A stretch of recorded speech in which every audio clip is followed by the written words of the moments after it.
కొరింథీయులకు రాసిన మొదటి పత్రిక 3వ అధ్యాయం 10 నుంచి 15 వచనాలు మనం చదువుకుందాం. దేవుడు నాకు అనుగ్రహించిన కృప చొప్పున నేను నేర్పరి అయిన శిల్పకారుని వలె పునాది వేసి తిని, మరి ఒకడు దాని మీద కట్టుచున్నాడు. ప్రతివాడు దాని మీద ఎలాగు కట్టుచున్నాడో జాగ్రత్తగా చూచుకొనవలెను. ఎలాగు కట్టుచున్నాడో జాగ్రత్తగా చూసుకోవాలట. నెక్స్ట్, వేయబడినది తప్ప మరి ఒక పునాది ఎవడును వేయనేరడు. ఓకే, ఈ పునాది యేసు క్రీస్తే. ఓకే, ఎవడైనను ఈ పునాది మీద, ఎవరైనాను యేసుక్రీస్తు ప్రభు అనే పునాది మీద బంగారము, వెండి, వెలగల రాళ్ళు, కర్ర, గడ్డి, కొయ్యకాలు మొదలైన వాటితో కట్టిన ఎడల వాని వాని పని కనబడును. ఓకే, ఆ దినము దానిని తేటపరచును. ఓకే, అది అగ్ని చేత బయలుపరచబడును. ఓకే, మరియు వాని వాని పని ఎట్టిదో దానిని అగ్నియే పరీక్షించును. హల్లెలూయా. గట్టిగా చప్పట్లు కొడదాం. చూడండి, 3వ అధ్యాయంలో అపోస్తలుడైన పౌలు, నేను మాత్రం ఒక మంచి పునాది వేసిన మీకు. ఏంటిది ఆ పునాది? యేసుక్రీస్తు ప్రభు అనే పునాది మీకు వేసిన. నేను నా పరిచర్యలో ఇక తెస్సలోనికాకి, రెండవదిగా కొలొస్సి పట్టణానికి, ఆయా స్థలాలలోకి నేను వెళ్ళిపోయి సువార్త ప్రకటించాలి. దాని తర్వాత వచ్చి ఆ పునాది మీద కొంతమంది బంగారము, వెండి, వెలగల రాళ్లతోని మిగతా పని అంతా కూడా పూర్తి చేసేవారు వస్తారు. కొంతమంది కర్ర, గడ్డి, కొయ్యకాలుతో పని పూర్తి చేసేవారు వస్తారు. వచ్చిన వారు ఇద్దరు కూడా చాలా భయభక్తులు కలిగిన వారుగానే కనబడతారు. వచ్చిన వారు మంచి మంచి ప్రసంగాలు చేసేవారుగానే కనబడతారు. వచ్చిన వారు మంచి ప్రార్థనా పరులుగానే కనబడతారు. అయితే వారి పనితనము ఎక్కడ ఏ విధంగా రుజువు అవుతుందంటే, వారు కర్ర, కొయ్యకాలు, గడ్డితో మిమ్మల్ని కట్టినారా, లేకపోతే బంగారము, వెండి, వెలగల రాళ్లతో మీ ఆత్మీయ స్థితిని కట్టినారా, అది ఏ విధంగా నిర్ధారణ అవుతుందంటే అగ్నియే దానిని పరీక్షించాలి. హల్లెలూయా. ఆ అగ్ని ఎప్పుడైతే దానిపై కుమ్మరించబడ్డప్పుడు గడ్డి, కొయ్యకాలు, నెక్స్ట్ ఆ కర్ర, అది ఇమ్మీడియట్గా కాలిపోతుంది. ఆ వేసిన పనితనము అక్కడ నిర్ధారణ అయిపోతుంది. కానీ సేమ్ అగ్ని కుమ్మరించబడ్డప్పుడు బంగారము, వెండి, వెలగల రాళ్ళు స్ట్రాంగ్గా ఉంటాయి. దీనిని బట్టి మిమ్మల్ని ఆత్మీయ స్థితిలో వాక్యములో కట్టిన వారి యొక్క పనితనం కన్ఫర్మ్ అయిపోతుంది. ఈ అంత్య దినాలలో, చివరి రోజులలో కనబడినదల్లా అది బంగారం అని అనుకోవద్దు. కానీ ఎన్నో రీతిలుగా అపవాది అనేకులని మోసం చేస్తుంటుంది. తొందరపడి నిర్ణయము తీసుకునే దినాలు కాదు. కొన్నిసార్లు దేవుడు కొన్ని అనుభవాల గుండా మనల్ని నడిపిస్తూ నేర్పిస్తున్నప్పుడు మనం నేర్చుకోవాలి. కాబట్టి బంగారము, వెండి, వెలగల రాళ్ళు మీద నువ్వు కట్టబడ్డావు అంటానికి మొదటి గుర్తు గత ఆదివారం దేవుడు మనతో మాట్లాడినాడు. అదేంటిదంటే మన హృదయమును మనం కాపాడుకోవటం. చప్పట్లు కొట్టాలంతా. ఈ హృదయము అన్నిటికంటే మోసకరమైనది. కాబట్టి ఈ హృదయాన్ని మనం ఎప్పుడైతే జాగ్రత్తగా మనం కాపాడుకుంటూ ఉంటామో, మనము బంగారము, వెండి, వెలగల రాళ్ళ మీద మనం కట్టబడుతున్నామని అర్థం. ఎందుకంటే ఆదికాండం నుంచి ప్రకటన గ్రంథం దాకా దేవుడు ఒక వ్యక్తిని, రాజుని చూస్ చేసుకోవాలన్నా, ఒక ప్రవక్తని చూస్ చేసుకోవాలన్నా, ఒక లీడర్ని ఎన్నుకోవాలనుకున్నా ఆయన యొక్క పైరూపాన్ని తన చరాస్తులను, స్థిరాస్తులను, ఫ్యామిలీ బ్యాక్గ్రౌండ్ని దేవుడు చూడలేదు, కానీ తన హృదయాన్ని చూసి ఒక నాయకుడిని దేవుడు ఎన్నుకున్నాడు. తన హృదయాన్ని చూసి ఒక ప్రవక్తని దేవుడు ఎన్నుకున్నాడు. తన హృదయాన్ని చూసి దేవుడు ఒక యాజకుడిని ఎన్నుకున్నాడు. కాబట్టి మనుషులు పైరూపాన్ని చూస్తారు, దేవుడు హృదయాన్ని చూసే దేవుడు. కాబట్టి మనుషులకి మనం అర్థం కాము. కొన్నిసార్లు మనుషుల దృష్టిలో వెర్రివారంగా ఉంటాం. మనుషుల దృష్టిలో మనుషులు, లోకము, సమాజం మనల్ని తక్కువ అంచనా వేస్తూ ఉంటుంది. కానీ మనుషులని, లోకాన్ని, సమాజాన్ని మనం చూడొద్దు. కానీ మన హృదయాన్ని మనం కాపాడుకుంటూ ఉన్నప్పుడు దేవుడు మనల్ని బట్టి సంతోషిస్తాడు. ఒకవేళ రాత్రి నువ్వు టాప్ లెవెల్లోకి ఒకవేళ వెళ్ళకపోయినా, నీ హృదయాన్ని నువ్వు కాపాడుకుంటూ వచ్చినావు అంటే ఒక టైం వస్తుంది, దావీదుని, మోషేని, ఇర్మియాని దేవుడు ఆశీర్వదించినట్లు నిన్ను కూడా ఆశీర్వదిస్తాడు. గట్టిగా చప్పట్లు కొట్టాల. చాలాసార్లు మనుషులకి కనబడాలని మనం ఉంటాం, కానీ రహస్యంగా నీ హృదయాన్ని, అందుకనే యోహాను సువార్త 2వ అధ్యాయం 24-25 వచనాలు. యోహాను సువార్త 2వ అధ్యాయం 24-25 వచనాలు. అయితే యేసు అందరినీ ఎరిగినవాడు. యేసయ్యనట అందరినీ ఎరిగినవాడట. గనుక ఆయన తన్ను వారి వశము చేసుకొనలేదు. ఓకే, ఆయన మనుషుని ఆంతర్యమును ఎరిగినవాడు. మనుషుని ఆంతర్యమును ఎరిగినవాడు. నీ భర్తకు తెలియకపోవచ్చు నీ ఆంతర్యం, నీ భార్యకు తెలియకపోవచ్చు నీ ఆంతర్యం, ఈవెన్ నీ దైవజనునికి ఎవ్వరికి నీ అంతరంగ స్థితి తెలవకపోవచ్చు. కానీ నువ్వు ఒంటరిగా ఉన్నప్పుడు, కాలేజ్కి వెళ్ళినప్పుడు, ఉద్యోగానికి వెళ్ళినప్పుడు, చుట్టాల మధ్యలో వెళ్ళినప్పుడు, సూపర్ మార్కెట్కి వెళ్ళినప్పుడు, నువ్వు ప్రయాణంలో ఉన్నప్పుడు, రిసెప్షన్కి వెళ్ళినప్పుడు, మ్యారేజ్ ఫంక్షన్స్కి వెళ్ళినప్పుడు, అటుగట్టుకున్న నీ అంతరంగాన్ని గమనించే దేవుడే నజరేయుడైన యేసుక్రీస్తు ప్రభు. అందుకనే నీ అంతరంగమును కాపాడుకో. ఓ స్పిరిట్ ఆఫ్ గాడ్, హల్లెలూయా. అందుకనే సామెతల గ్రంథం 23వ అధ్యాయం 26వ వచనం, నా కుమారుడా నీ హృదయమును నాకిమ్ము. చాలు,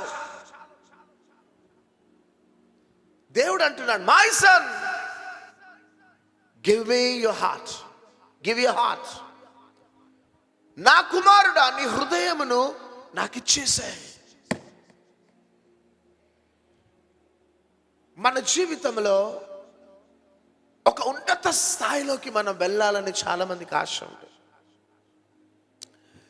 ఏ వ్యక్తి కూడా పేదరికంలో ఉండాలి, అప్పుల పాలు కావాలి, అబ్బా ఈ వడ్డీలు కట్టాలి అనే ఆశ ఏ వ్యక్తికి ఉండదు. పేద కుటుంబంలో పుట్టి పెరిగిన, ఆటో డ్రైవింగ్ చేస్తున్నా, పూరి గుడిసెలో ఉన్నా, ఒక టైంలో ఉన్నత స్థాయిలోకి వెళ్ళాలని ప్రతి వ్యక్తికి ఆశ ఉంటుంది. కాబట్టి మనం చదువులు చదువుతుంటాం, ఉద్యోగ ప్రయత్నాలు ప్రయత్నిస్తుంటాం, అన్ని చేస్తుంటాం. ఇది మంచిదే. కానీ మొదటిగా మన హృదయాన్ని దేవునికి ఇచ్చేసేయాలి. దేవుడు అంటే, నా కుమారుడా నీ హృదయాన్ని నాకు ఇచ్చేయి అంతే. ఆయనకి ఇచ్చేసినామంటే చాలు.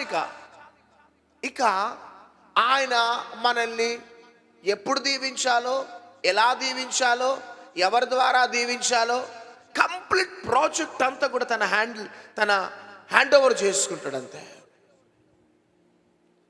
ఇక నువ్వు ప్రయాస పడకముందే, కష్టపడకముందే నువ్వు గ్రాడ్యువల్గా నువ్వు ఇంక్రీజ్ అవుతుంటావు, మల్టిప్లై అవుతుంటావు, బ్లెస్ అవుతుంటావు. నీ హృదయం నాకు ఇవ్వు అనగానే సింపుల్గా హృదయం ఇవ్వటం కాదు. ఈ హృదయంలో ప్యాకేజ్ దాగి ఉంది. ఈ హృదయంలోనే నీ ఆలోచనలు ఉన్నాయి, నీ భావాలు ఉన్నాయి, నీ ఉద్దేశములు ఉన్నాయి, నీ ఆలోచనలు ఉన్నాయి. నీ నీ నీ నీ యొక్క అలవాట్లు ఉన్నాయి, నీ క్రియలు ఉన్నాయి, ఇవన్నీ కూడా ఈ యొక్క దీంట్లోనే దాగి ఉన్నాయి. చప్పట్లు కొట్టాలంతా. చూడండి, godly thinking will take you to godly emotions. Godly emotions will take you to godly decisions. Godly decisions will take you to godly actions. Godly actions will take you to godly habits. Godly habits will take you to godly character. Godly character will take you to glorious destiny. ఎంతమందికి అర్థమైందో కానీ, దైవ సంబంధమైన ఆలోచన నీకుంటే, దైవ సంబంధమైన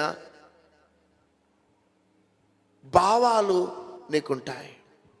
దైవ సంబంధమైన భావాలు నీకుంటే దైవ సంబంధమైన నిర్ణయాలు తీసుకుంటావు. దైవ సంబంధమైన నిర్ణయాలు తీసుకుంటే నీకు దైవ సంబంధమైన క్రియలు ఉంటాయి. నీకు దైవ సంబంధమైన క్రియలు ఉంటే నీకు దైవ సంబంధమైన అలవాట్లు ఉంటాయి. నీకు దైవ సంబంధమైన అలవాట్లు ఉంటే దైవ సంబంధమైన ప్రవర్తన ఉంటుంది.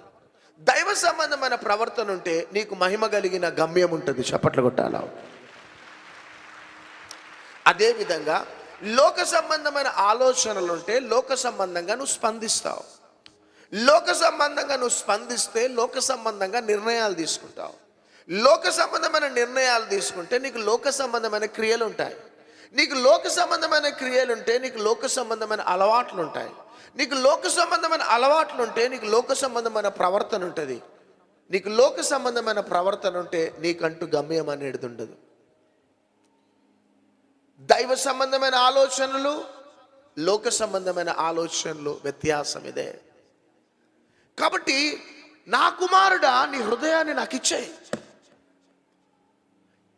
ఈ హృదయంలోనే మన తలంపులు, మన ఆలోచనలు, మన భావాలు, మన క్రియలు, మన అలవాట్లు, మన ప్రవర్తన, అంత ప్యాకేజ్ అంతా కూడా ఈ హృదయంలోనే ఉన్నది. కాబట్టి మన ఆలోచనలు ఆయనకి ఇవ్వటం కాదు, మన పనులు ఆయనకి ఇవ్వటం కాదు, మన ప్రవర్తన ఆయనకి ఇవ్వటం కాదు, మన క్రియలు ఆయనకి ఇవ్వటం కాదు, కానీ అన్నీ కలిసి ఉన్న ఈ హృదయాన్ని దేవునికి ఇచ్చేసేయాలి. చేతుల పైకెత్తి గట్టిగా చప్పట్లు కొట్టాలి. ఈ హృదయాన్ని ఆయనకి ఇచ్చేస్తే ఇప్పుడు నేను ఇచ్చిన ఏంటిది, ఆలోచనలు, స్పందన, క్రియలు, భావాలు, ఇవన్నీ కలిసి ఉన్న హృదయము మనం ఆయనకి ఇచ్చేస్తాం. అన్నీ ఒకటేసారి కంట్రోల్లోకి వచ్చేస్తాయి. చాలా మంది అందుకనే ప్రకటన గ్రంథం 3వ అధ్యాయం 20వ వచనం, ఇదిగో నేను తలుపు నొద్ద నిలుచుండి, ఇదిగో నీ హృదయం అనే తలుపు నొద్ద నిలుచుండి తట్టుచున్నాను. ఎవడైనను నా స్వరము విని తలుపు తీసిన ఎడల నేను అతని యొద్దకు వచ్చి అతనితో నేనును నాతో కూడా అతడును భోజనము చేయుదుము. హల్లెలూయా. చూడండి, యేసయ్య వచ్చి మన హృదయం అనే తలుపును తట్టుచున్నాడు. తట్టుచు ఉన్నప్పుడు ఎవరైతే తీస్తారో ఆ హృదయము తలుపు, యేసయ్య మన హృదయంలోనికి వచ్చేసేసి మనతో సహవాసం చేసి మనతో భోజనం చేస్తాడట. చాలా మంది జీవితాలలో భయంకరమైన ఉపద్రవాలు, నష్టాలు, శాపం, ఇవన్నీ అనుభవించడానికి కారణం దేవునికి పక్షపాతం లేదు. దేవుడు అందరినీ దీవించే దేవుడు, అందరినీ ప్రేమించే దేవుడు. కానీ కొద్దిమంది మాత్రమే దేవునికి హృదయాన్ని ఇస్తారు. అందుకని చూడండి, యాయిరు కుమార్తె, ఆమె మరణ పడకలో ఉంది. అందరు వినాలి, మరణ పడకలో ఉన్నది ఆమె. యాయిరు వచ్చి యేసయ్యతో అంటున్నాడు, బోధకుడా, నా బిడ్డ ఆమె మరణ పడకలో వెంటిలేటర్స్లో ఉన్నది, కాబట్టి నీకేదైనా సహాయం ఉంటే చెయ్యయా, వచ్చి ప్రార్థన చెయ్యయా అనగానే యేసుక్రీస్తు ప్రభు, పర్వాలేదు యాయిరు, బాధపడకు, నేను వస్తాను, బయలుదేరి వస్తున్నాడు. వస్తుంటే దారిలో 12 సంవత్సరాల నుంచి రక్తస్రావ రోగం కలిగిన స్త్రీ, ఆమెతో పరిచయము, ఆమెతో మాట్లాడటం, ఆమె యేసుక్రీస్తు ప్రభు వస్త్రపు చెంగును తాకగానే ఆమె రక్తధార కట్టడం, అక్కడ టైం అంతా కూడా వేస్ట్ అయిపోయింది. యాయిరు చాలా బాధపడుతున్నాడు. అయ్యో, ఈ యొక్క బోధకుడు త్వరగా వస్తే ప్రార్థన చేస్తే నా బిడ్డ బ్రతుకుతుంది కదా, మధ్యలో ఎవరో వచ్చిర్రు, ఆటంకపరిచిర్రు, టైం అంతా వేస్ట్ అవుతుంది. చాలా బాధపడుతూ కరెక్ట్ ఇంటి దగ్గరికి వెళ్ళగానే ఆ ఇంట్లో నుంచి కొంతమంది వచ్చి చెప్తున్నారు, యాయిరు, ఆ బోధకుడిని బలవంత పెట్టకు, నీ బిడ్డ చనిపోయింది. ఎట్లుంటా చెప్పండి, నీ బిడ్డ ఇప్పుడే చనిపోయింది, ఆ బోధకుడిని బాధ పెట్టకిక పంపించేసాయి అనేసి అనగానే యేసయ్య యాయిరు వైపు తిరిగి అంటాడు, యాయిరు, నమ్మిక మాత్రం ఉంచుకో. గట్టిగా చప్పట్లు కొట్టాలా. యాయిరు, నమ్మిక మాత్రం ఉంచు, హల్లెలూయా అనగానే యాయిరుకు ఒక ధైర్యం వస్తుంది. అప్పుడు యేసుక్రీస్తు ప్రభు చూడండి, అది చదువుతూనే బాగుంటుంది, థ్రిల్లింగ్ ఉంటుంది. మత్తయి సువార్త 9వ అధ్యాయం 23వ వచనం. అంతలో యేసు ఆ అధికారి ఇంటికి వచ్చి పిల్లన గ్రోవులు వాయించు వారిని గొల్లు చేయుచుండు జన సమూహమును చూచి స్థలమియుడి చప్పట్లు కొట్టాలంతా. ఈ చిన్నది నిద్రించుచున్నదే గాని చనిపోలేదని వారితో చెప్పగా వారు ఆయనను అపహసించిరి. జన సమూహమును పంపివేసి ఆయన లోపలికి వెళ్ళి ఆమె చెయ్యి పట్టుకొనగానే ఆ చిన్నది లేచెను. ఈ సమాచారము ఆ దేశమంతటను వ్యాపించెను. గట్టిగా చప్పట్లు కొట్టాలంతా. చూడండి, యేసుక్రీస్తు ప్రభు యాయిరింటికి వెళ్ళగానే లోపట పిల్లల గ్రోవ్ వాయించేవారు, గొల్లు చేయవారు అల్లరి చేస్తున్నారు, ఏడ్చేవారు ఏస్తున్నారు, భజన చేసేవారు భజన చేస్తున్నారు. అదంతా కూడా అక్కడ కనబడుతున్నప్పుడు యేసయ్య ఏమంటున్నాడంటే, వీళ్ళనంతా మొదటిగా బయటికి పంపించేసాయి. చేతుల పైకెత్తి చప్పట్లు కొట్టాడు. నేను లోపలికి రావాలనుకుంటే ఈ పిల్లలకు రోయి వాయించేవారు, గొల్లు చేయవారు అల్లరి చేస్తున్నారు, మురికి చేస్తున్నారు. ఇక్కడ నేను లోపలికి రావాలంటే వీళ్ళు బయటికి వెళ్ళాలా, నాకు స్థలం ఇవ్వుడి అంటున్నాడు. ఎప్పుడైతే వాళ్ళని పంపించేస్తుంటే వాళ్ళు అపహసిస్తున్నారట. ఎవరయ్యా ఈయనే, చనిపోయిన డెడ్ బాడీ డెత్ సర్టిఫికేట్ ఇచ్చిన డాక్టర్ ఇప్పుడు వచ్చి మనల్ని అంతా పంపేస్తున్నాడు అని అపహసిస్తూ ఎగతాళిగా మాట్లాడుకుంటూ వెళ్ళిపోతున్నారు. ఆ చెత్తనంతా పంపివేసిండు. హల్లెలూయా. ఆ చెత్తను పంపివేసి యేసయ్య ఆ గృహంలో అడుగుపెట్టి చిన్నదానా లే అనగానే లేచింది. ఈ సందర్భముగా మనం నేర్చుకోవాల్సింది ఏంటంటే, ఆ ఇల్లే మన హృదయం. యేసయ్య మన హృదయం మన ఇంటిలో అడుగు పెట్టాలంటే ఈ మురికి బయటికి పోవాలా, ఈ చెత్త మన హృదయంలో నుంచి బయటికి వెళ్ళిపోవాలా, బయటికి పంపించేసేయాలా. అప్పుడు యేసయ్య మన హృదయంలో అడుగుపెట్టి చేయవలసిన కార్యాన్ని జరిగిస్తాడు. ఇదే పేతురు కూడా అపోస్తల కార్యములు 9వ అధ్యాయం 39వ వచనం. పేతురు లేచి వారితో కూడా వెళ్ళి అక్కడ చేరినప్పుడు వారు మేడగదిలోనికి అతనిని తీసుకొని వచ్చారు. విధవరాండ్రందరూ వచ్చి ఏడ్చుచు. చూడండి, విధవరాన్లు అక్కడ యేసయ్య ఉన్నప్పుడు పిల్లని గ్రోవ్ వాయించేవారు, గొల్లు చేయవారు ఉన్నారట, ఇక్కడ కూడా ఏడ్చేవారు ఉన్నారట. విధవరాండ్రును వచ్చి ఏడ్చుచు. దోర్కా తమతో కూడా ఉన్నప్పుడు కుట్టిన అంగీలను వస్త్రములను చూపుచు అతని ఎదుట నిలిచిరి. పేతురు అందరినీ వెలుపలికి పంపి, హల్లెలూయా చప్పట్లు కొట్టాలంట. పేతురు అందరిని వెలుపలికి పంపివేసి మోకాళ్ళుని ప్రార్థన చేసి శవము వైపు తిరిగి తబితా లెమ్మనగా ఆమె కన్నులు తెరచి పేతురును చూచి లేచి కూర్చుండెను. గట్టిగా చప్పట్లు కొట్టాలా. అక్కడ అందరున్నారు ఏడ్చుకుంటూ, ఎన్నో ఆమె గురించి మంచి సాక్ష్యాలు చెప్తూ పేతురుని కలవగానే పేతురు అంటారు, మీరందరు బయటికి పండి ఫస్ట్. హల్లెలూయా, మీరందరు బయటికి పండి. అందరిని బయటికి పంపించేసేసి అప్పుడు పేతురు ఆ ఇంట్లో అడుగుపెట్టి చిన్న ప్రార్థన చేస్తున్నాడు. అంతే. ప్రార్థన చేయగానే ఆ బిడ్డ లేచి కూర్చుంది.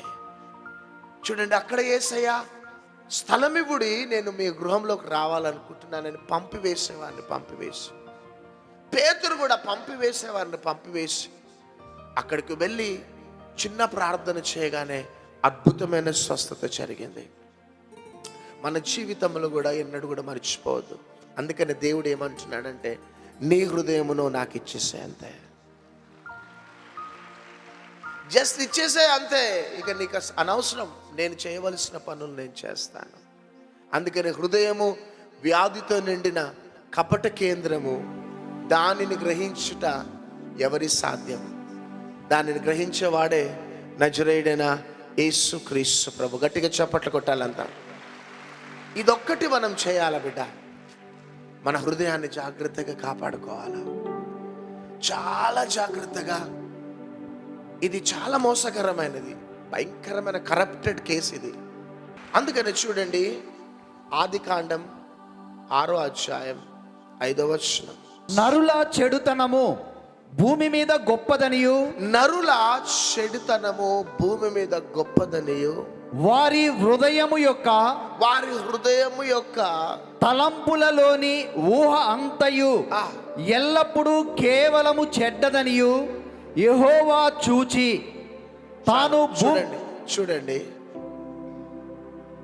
ఆదికాండం 6వ అధ్యాయంలో జల ప్రళయం ద్వారా భూమిని అంతా కూడా వైప్ అవుట్ చేయాలనే ప్లాన్తో ఉన్నాడు దేవుడు. ఎందుకు? భూమిని అంతా కూడా జల ప్రళయం ద్వారా ముంచేసేసేయాలి. ఈ భూమి మీద నరులంతా కూడా నాశనం చేసేసేయాలి. కారణం చూడండి, దేవుడు ఎంత కీన్ అబ్జర్వేషన్ ఉన్నదో హృదయం మీద. ఎందుకంటే నరుల చెడుతనము భూమి మీద గొప్పదిగా, ఈ చెడుతనం ఎందుకు గొప్పదిగా అయిందంటే, వారి హృదయములోని తలంపులలోని ఊహ అంతా కూడా చెడ్డదిగా ఉందట. వారి హృదయంలోని తలంపులలోని ఊహ అంతా కూడా చెడ్డదిగా ఉంది. దేవుణ్ణి విసిగించేస్తున్నారు వీళ్ళు. చూడండి, ఆ హృదయంలో ఉన్న స్థితిని బట్టి దేవుడు జలప్రలయాన్ని తీసుకొని వచ్చినాడు. అందుకని పౌలు ఒక మాట అంటాడు, తిమోతికి రాసిన 2వ పత్రిక 3వ అధ్యాయం 1వ వచనంలో, అంత్య దినములలో అపాయకరమైన కాలములు వచ్చునని తెలుసుకొనుము. ఎలాగనగా మనుషులు స్వార్థప్రియులు, ధనాపేక్షులు, బింకములాడవారు. ఆ లిస్ట్ అంతా కూడా చదివిన తర్వాత 19 రకాల స్వభావం కలిగిన వారు కనబడతారు. దేవుని కంటే సుఖానుభవమును ఎక్కువగా ప్రేమించువారు, పైకి భక్తి కలిగిన వారుగా కనబడుతూ దేవుని శక్తిని ఆశ్రయించని వారు, ఇట్టి వారికి విముఖుడవై ఉంటుము. చప్పట్లు కొట్టాలా. సార్వత్రిక సంగమా, జాగ్రత్తగా ఉండాల బిడ్డ. ఇట్టి వారికి విముఖుడవై ఉండు. మనుషులు స్వార్థప్రియులు, ధనాపేక్షులు, బింకములాడవారు, కంటిన్యూస్ करप्टेड माइंड। क्या फायदा है मेरे को ये करे तो? ఆశ, ఆ యొక్క స్వార్థం. ఎవరు ఎప్పుడు వస్తారట వీళ్ళు? అంత్య దినములలో, అపాయకరమైన కాలములు. ఆది కాండం నుంచి ఇప్పటిదాకా కాలాలలో ఏ మార్పు లేదు. కాలాలు లాగానే ఉన్నాయి. కానీ కాలములలో మార్పు, కాలము కల్మషం ఎప్పుడైతుందంటే మనిషి యొక్క ఆలోచన మారినప్పుడు. ఒక తాగుబోతు ఇంట్లో ఎప్పుడు భయం భయం భయం వాతావరణం. ఒక ప్రార్థనా పరుడైన ఇంట్లో ఎప్పుడు సంతోషం, ఆనందం. మనిషి స్వభావం, మనిషి ఆలోచన మారితే అక్కడ వాతావరణం మారిపోతుంది. పౌలు అంటున్నాడు, బీ కేర్ఫుల్. ఇట్టి వారికి నువ్వు దూరంగా ఉండాలా. ఇట్టి ఆలోచనలు కరిగిన వారికి నువ్వు దూరంగా ఉండాలా. ఫిలిప్పీలకు రాసిన పత్రిక 4:8-9 ఏవి సత్యమైనవో, ఏవి న్యాయమైనవో, ఏవి మాన్యమైనవో, ఏవి రమ్యమైనవో, ఏవి పవిత్రమైనవో, ఏవి ఖ్యాతి కలిగినవో వాటి మీద నీ దృష్టి ఉంచు.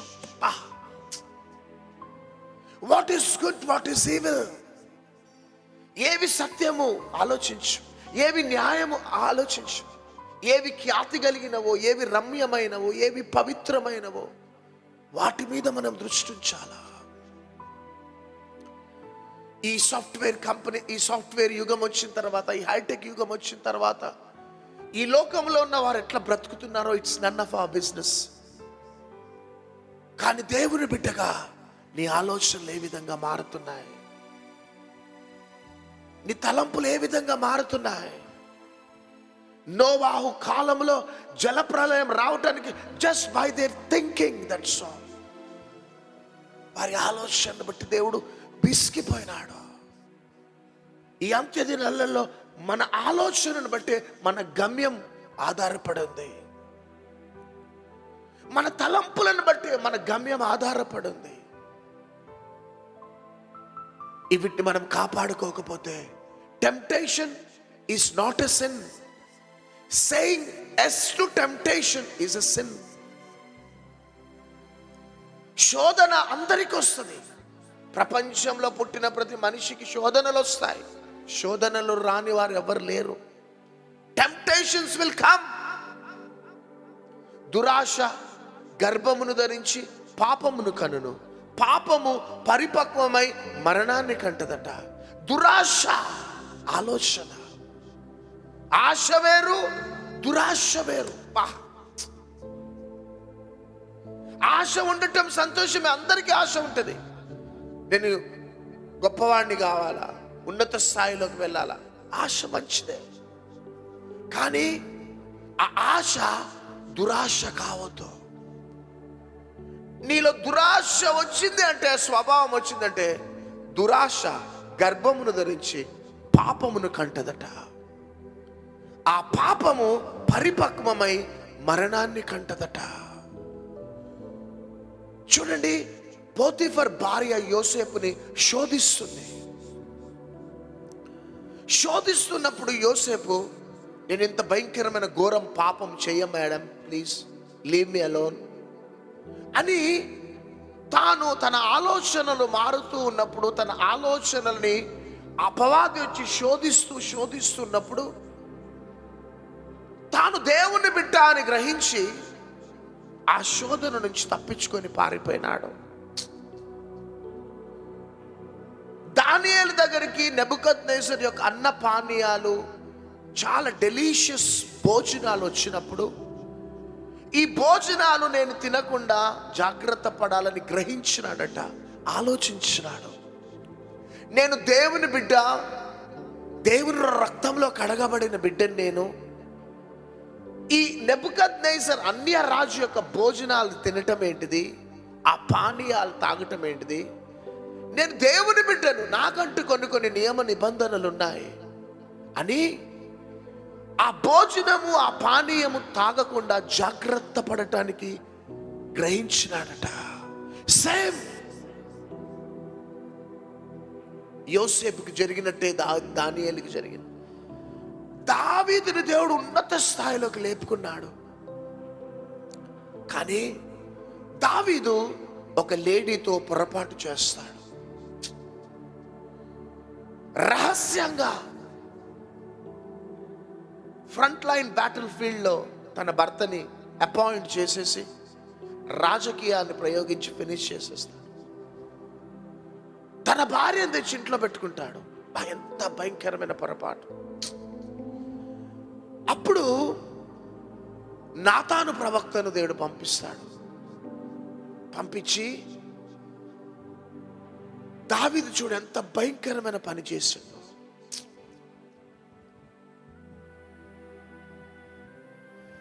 తనకేమైనా తక్కువైతే నన్ను అడిగితే నేను ఇచ్చేటోడు కదా, ఎందుకు ఇంత భయంకరమైన పని చేసింది? గొర్రెల కాపరిగా ఉన్న దావీదుని సింహాసనం ఎక్కించిన, కానీ నాకు ఇది తక్కువైంది ప్రభువా అంటే నేను ఇస్తా కదా. ఈ రోజు దాకా తనకి ఏం తక్కువ చేస్తున్నా నేను? అన్నిచ్చిన కదా. కానీ దురాశ గర్భమును ధరించి పాపమును కన్నది దావీదు జీవితంలో. చివరికి ఆ పాపం మరణాన్ని కన్నది. ఎంత దుఃఖకరం చూడండి. Just because of David's thinking, ఆలోచన. అందుకని పౌలు ఒక మాట అంటాడు, మీరు నమ్మండి నమ్మకపోండి, అసలు ఈరోజు నా మెసేజ్ కాదు ఇది.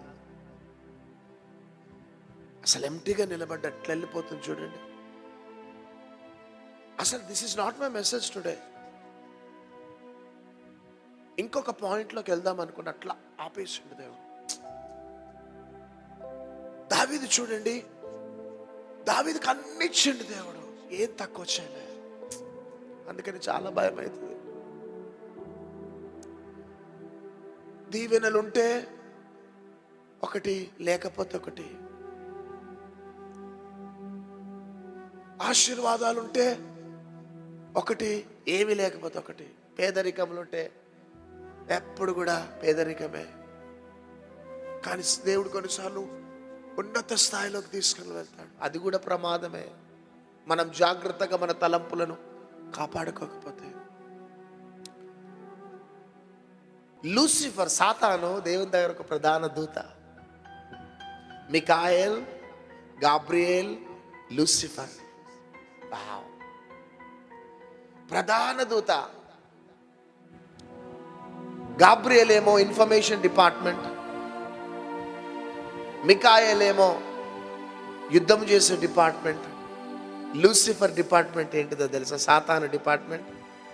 దేవుని దగ్గర ముఖదర్శనం చూస్తూ ఆరాధన చేసే డిపార్ట్మెంట్. ఏం గ్రేట్ ప్లాట్ఫామ్ మీద ఉండే సాతాను. ధవల సింహాసనం దగ్గర దేవుని ముఖదర్శనమును చూస్తూ ఆరాధన చేసే వర్షిప్ లీడర్.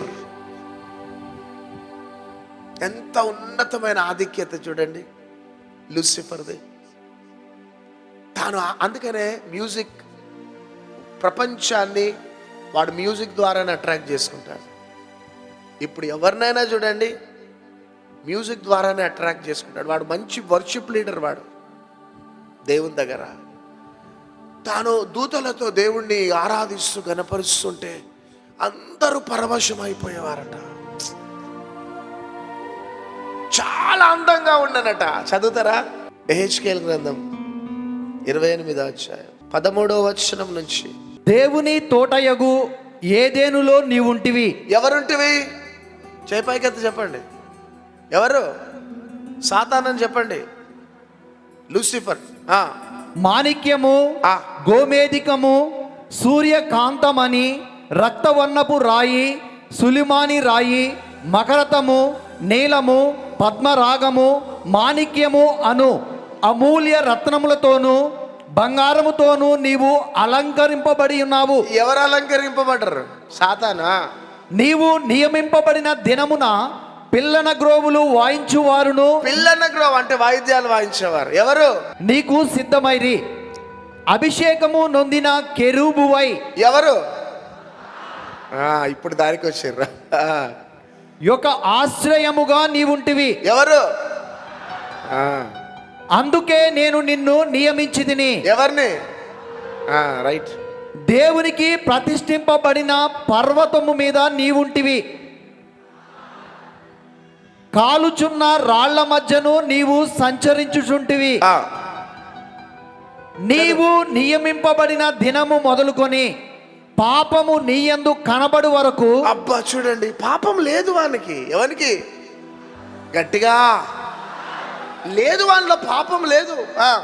ప్రవర్తన విషయంలో నీవు యథార్థవంతుడవుగా ఉంటివి. ప్రవర్తన విషయంలో యథార్థవంతుడుగా ఉన్నాడట సాతానా. అయితే నీకు కలిగిన విస్తారమైన వర్తకము చేత లోపల నీవు అన్యాయము పెంచుకొని. చూడండి, ఆలోచనలు మారుతున్నాయి. వాని మంచి ఉన్నత ప్లాట్ఫామ్ మీద ఉన్నాడు, అందరూ పొగుడుతుంటే వాని ఆలోచనలు చూడండి మారుతున్నాయా. పాపము చేయిచు వచ్చితివి ఆ, గనుక దేవుని పర్వతము మీద నీ ఉండకుండా నేను నిన్ను అపవిత్రపరచితిని. ఓ నెక్స్ట్. ఆశ్రయముగా ఉన్న కెరూబు కాలుచున్న రాళ్ల మధ్యను నీవికను సంచరింపవు. నెక్స్ట్.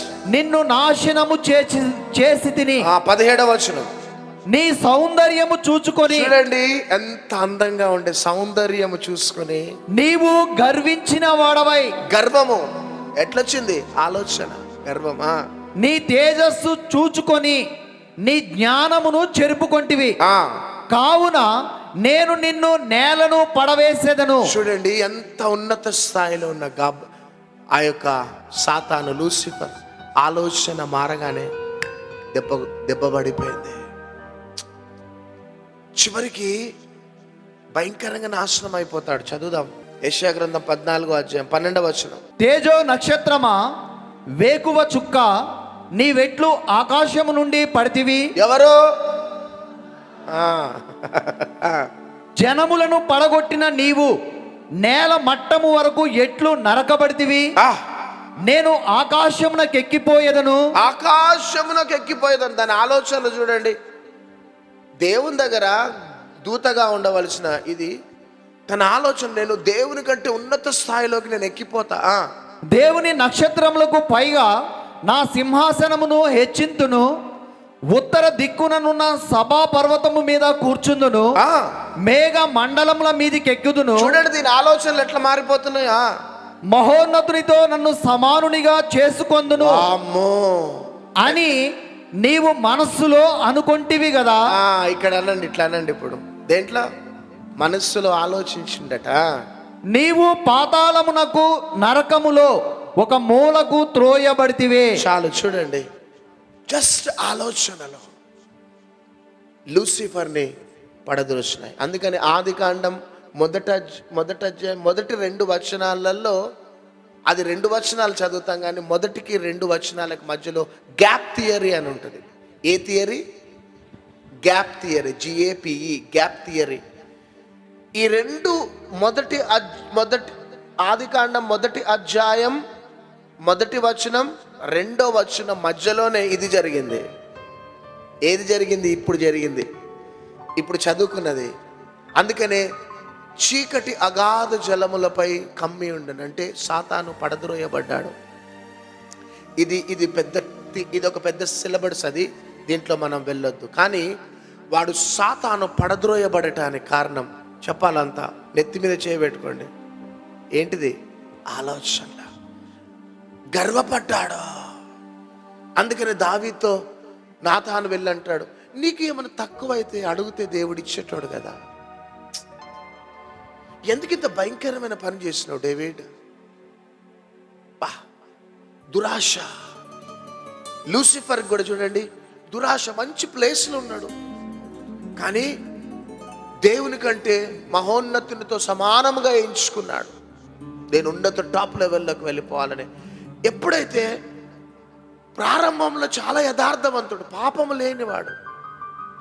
అందుకనే మా జీవితంలో మేము నేర్చుకున్నాం, పొగడ్తలు ఎప్పుడైతే లూసిఫర్కి వచ్చినాయో తన ఆలోచనలు మారిపోయినాయి. మహోన్నతునితో సమానంగా ఎంచుకున్నాడు, ఆలోచనలు మారినాయి, గర్వం వచ్చేసేసింది, దేవుడు దెబ్బ కొట్టేస్తున్నాడు. అందుకని మా జీవితంలో మేము నేర్చుకున్నాం, ప్రజలు వస్తారు వెళ్ళిపోతారు,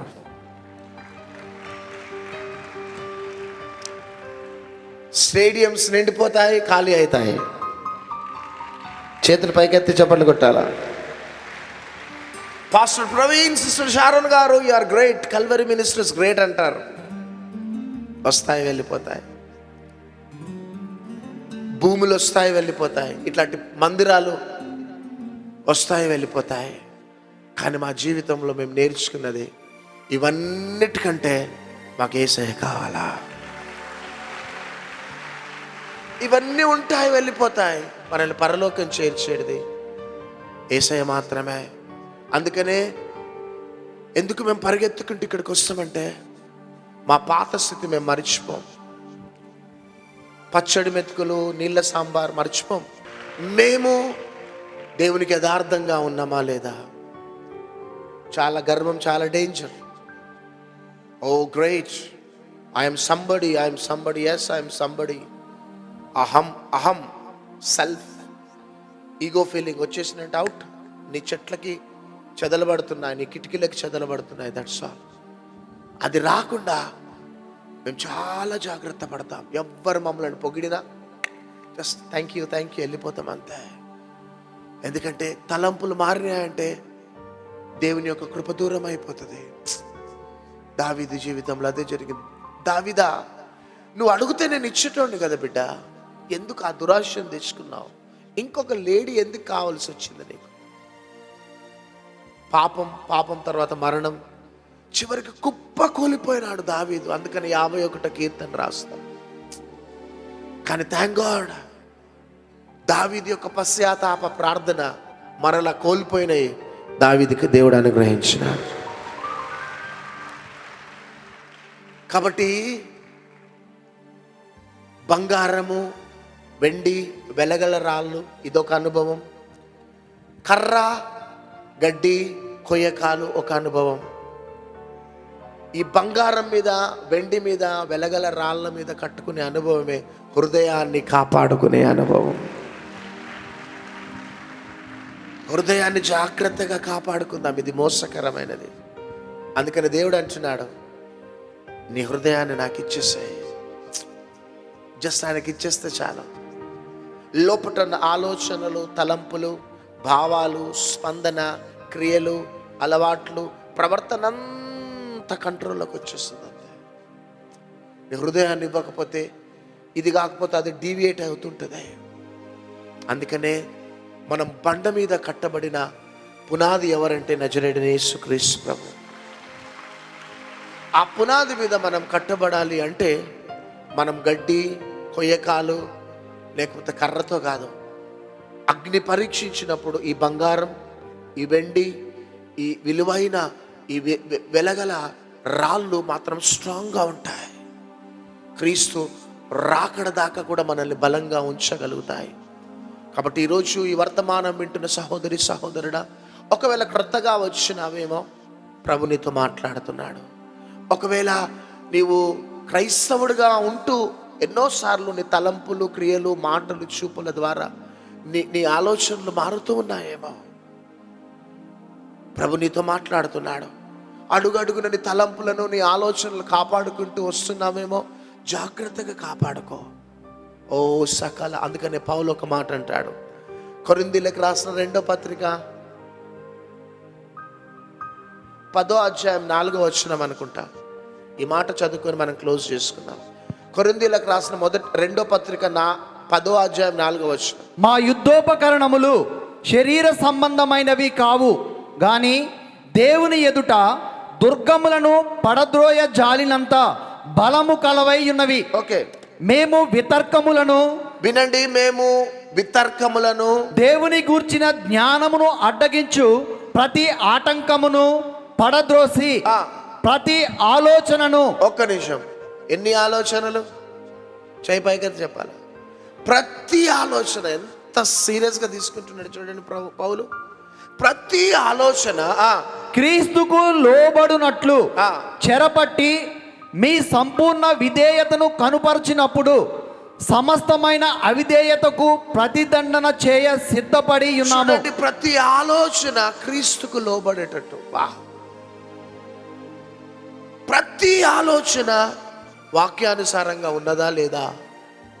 that must line up with the word of God. Cinema చూస్తూ ఉంటావు, చెడ్డ తలంపులు వస్తుంటాయి. అది వాక్యానుసారమైన ఆలోచననేనా? ఆలోచించుకోవాలి. కోపం వస్తుంది, ఈర్ష, కుళ్ళు, ద్వేషం వస్తుంది. అది దేవుడు మనకు నేర్పించిన ఆలోచననేనా? నేనేమైనా సినిమాలు చూస్తున్నానా? ఏదో సీరియల్ చూస్తుంటావు. నీ ఆలోచనలు ఏమైనా పవిత్రంగా ఉంటాయా? డబుల్ మీనింగ్ మాటలు మాట్లాడుతుంటే, జోక్స్ చేస్తుంటే శరీరాన్ని అవి ప్రేరేపిస్తుంటాయి. ఇవి నిజంగా నేను సినిమాలైనా, సీరియల్ అయినా, లేకపోతే ఇట్లాంటి చెడ్డ చేస్తున్నా, ఇవి నిజంగా దేవుడు నేర్పించిన వాక్యానుసారమైనవా? నువ్వు ఆలోచించాలా. ఏవి సత్యమైనవో, ఏవి మాన్యమైనవో, ఏవి సత్యమైనవో, న్యాయమైనవో, మాన్యమైనవో, ఖ్యాతి కలిగినవో చాలా జాగ్రత్తగా మనం కాపాడుకోవాలి. మన ఆలోచనలు డీవియేట్ అయ్యేటి దేనికి మనం ఎంటర్టైన్ కావద్దు. ఏదైనా కావచ్చు.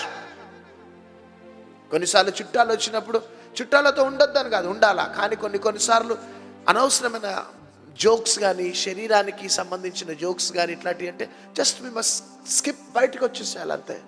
కాలేజీలోకి వెళ్ళినప్పుడు, యూనివర్సిటీలో, లైబ్రరీలో ఉన్నప్పుడు, ఫ్రెండ్స్తో కూర్చున్నప్పుడు కొన్ని డబుల్ మీనింగ్ మాటలు, లోక సంబంధమైన సరసోక్తులు, లోక సంబంధమైన మాటలు మాట్లాడుతున్నప్పుడు మనం అక్కడ ఉండొద్దు. ఆలోచనల ద్వారా మన ఆలోచనలు, పవిత్రమైన ఆలోచనలు కల్మషం అవుతున్నాయని వెళ్ళిపోవాలంతే. మనం ఎంతగా ప్రతి ఆలోచన, పౌలు అంటున్నాడు, ఆయనకి లోబడేటట్టు చేస్తున్నాడట. లోబడేటట్టు మేము ఉంటున్నాం. అదేవిధంగా మనమందరం కూడా మంచి పునాది మీద పౌలు, పరిశుద్ధాత్మ దేవుడు పునాది వేసినాడు. ఒకవేళ ఈరోజు దాకా కర్ర, కొయ్యకాలు, గడ్డి ద్వారా నువ్వు కట్టబడ్డావేమో, కానీ వర్తమానం ద్వారా బంగారము, వెండి, వెలగల రాళ్ళ మీద కట్టబడదాం. ఆయన రాకడొచ్చినప్పుడు ఈ తలంపులే మనల్ని పరలోకానికి చేర్చబోతుండగా లేచి నిలబడదాం. తండ్రి, ఎంతమంది వర్తమానం ద్వారా వారి హృదయాన్ని నీకు సమర్పించుకున్నారు, మీరు వారిలో ఉండండి. ఎక్కడెక్కడైతే పొరపాట్లు జరిగినాయో, తప్పిపోయినారో, వారి పొరపాట్లు ఒప్పుకుంటుండగా నీ సన్నిధి బిడ్డలతో పాటు ఉంచండి. Facebook, YouTube, Zoom, TV viewers పై, బెల్లంపల్లి హైదరాబాద్ కాంగ్రిగేషన్ పై నీ సన్నిధి నిలిచి ఉండును గాక. నీ రాకడ కోసం సిద్ధపరచండి. యేసు నామములో అడుగుచున్నాం తండ్రి. Amen, amen, amen. God bless you all. Praise the Lord. అందరం కూర్చుందాం.